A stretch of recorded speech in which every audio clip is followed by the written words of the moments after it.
Secular Gujarat ન્યૂઝમાં આપનું સ્વાગત છે। પ્રતિબંધિત ચાઇનીઝ દોરીના જથ્થા સાથે એક ઇસમની ધરપકડ કરતી વડોદરા શહેર એસઓજી પોલીસ। વડોદરા શહેર વિસ્તારમાં બનતી ગુનાહિત પ્રવૃત્તિઓને ડામવા સારું પોલીસના ઉચ્ચ અધિકારીઓ દ્વારા જરૂરી સૂચન અને માર્ગદર્શન આપવામાં આવેલ હોય, જે અંતર્ગત પાણીગેટ મેમણ શોપિંગ સેન્ટર ખાતેથી પ્રતિબંધિત ચાઇનીઝ દોરીના બોક્સ નંગ 480 તેમજ અન્ય મુદ્દામાલ મળી કુલ કિંમત ₹2,47,200ના મોટા જથ્થા સાથે એક ઇસમને પકડી પાડી કાયદેસરની કાર્યવાહી કરતી વડોદરા શહેર એસઓજીની ટીમ।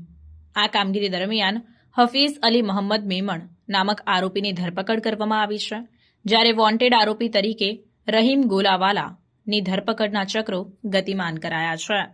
ક્રાઇમ રિપોર્ટર સમીર આગેવાન, સેક્યુલર ગુજરાત ન્યૂઝ, વડોદરા।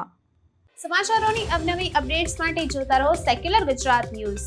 સાથે સેક્યુલર ગુજરાત ન્યૂઝ ચેનલને લાઇક, શેર અને સબસ્ક્રાઇબ કરો અને બેલ આઇકોન દબાવીને સમાચારોની ઝડપી માહિતી મેળવો।